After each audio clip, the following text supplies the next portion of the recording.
印度成俄乌冲突的大赢家之一，同时吃定俄罗斯和西方。莫迪政府到底凭的是什么？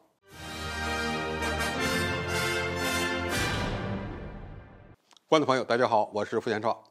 在俄乌冲突爆发1周年之后，世界上很多国家都是这场冲突的受害者，包括欧洲国家、中国，世界上的绝大多数能源进口国和粮食进口国。但是你要说能从中找到一个受益的国家，或者说受益最大的大国，那么除了美国以外，那就非印度莫属了。我们说中国是受害者，是因为我们是全球最大的贸易国。俄乌冲突破坏了和平发展的外部环境，让中国承受了较大的外部压力。特别是美国不断的造谣生事，在抹黑中国。欧洲国家与中国之间呢，也产生了嫌隙。但是，同样是全球性的大国，你看美国会担心印度向俄罗斯提供武器吗？拜登会说莫迪政府和俄罗斯站在一起吗？欧洲会对印度大量从俄罗斯采购廉价石油表达反对吗？印度《欧亚时报》就认为，作为印度外交走向成熟的标志，莫迪政府在俄乌冲突爆发之后，成功地说服了世界上的主要大国，并坚持追求自身的利益。由于印度身边有中国这个让西方忌惮的国家，印度能够维持与西方国家日益增长的安全伙伴关系。印度还保持了与老盟友俄罗斯的关系，这一点还是相当的不容易。中国与印度同时都选择中立立场，但是随着时间的推移，印度人声称自己通过巧妙的外交举动，设法保持与俄罗斯的关系完好无损，同时呢，也加深了与西方的关系。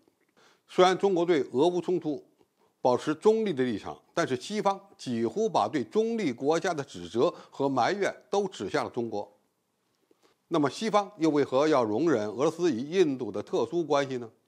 要知道，俄罗斯是印度的老盟友和主要的武器供应商。我们先来看一下欧洲国家对印度与俄罗斯关系的一些观点。德国驻印度大使表示，印度从俄罗斯购买石油不关我们的事儿。在 G20 外长公报中，印度一直避免使用战争一词来描述俄乌冲突。尽管美国坚决支持批评俄罗斯，但是印度表现得非常头铁。在印度举办的航展上，美国还派出了 B-1B 战略轰炸机和 F-35战斗机参展，彰显了与印度的特殊关系。印度不仅得到了俄罗斯和西方大国的信任，还经常被许多人认为有可能会成为乌克兰危机的调解者。印度对西方的蔑视其实有理直气壮的理由。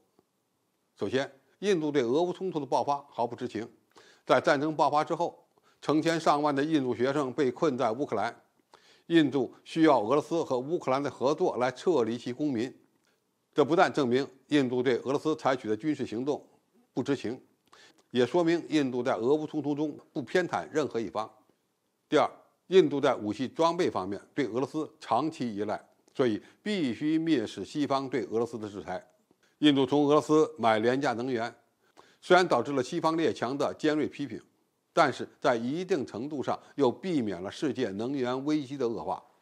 第三，莫迪公开斥责普京，在关键的时候比较会作秀。莫迪曾经表示，今天的时代不是战争的时代。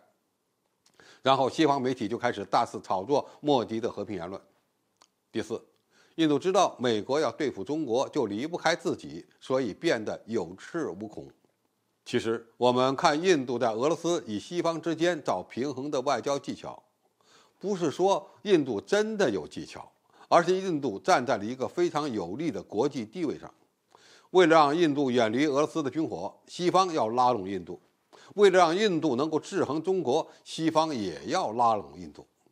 印度与中国都保持中立的地位，而且印度与俄罗斯的关系比中国还要亲密。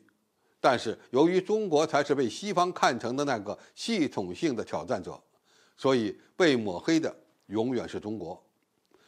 过去我们就说过，西方在利用印度的特殊地位搞离岸制衡对付中国。其实，莫迪政府也在利用自己的特殊地位，从西方国家获得好处，甚至从各方的合作中获得好处来发展自己。印度之所以成为乌克兰危机的大赢家，不是印度的外交策略有多高明，而是因为西方从来就没有把印度当成真正的对手，而是把印度当成可以拉拢的对象。当然，从中国发表政治解决乌克兰危机的12点主张以来，中国在国际社会上的影响力是远远超过印度的。一个恶劣的外部环境更加考验中国的外交智慧。只要中国站稳自己的立场，积极主动地有所作为，那么将远比玩投机的印度能够获得更多的国际社会的承认和尊重。好，今天评述就到这里，谢谢大家收看，我们下期再见。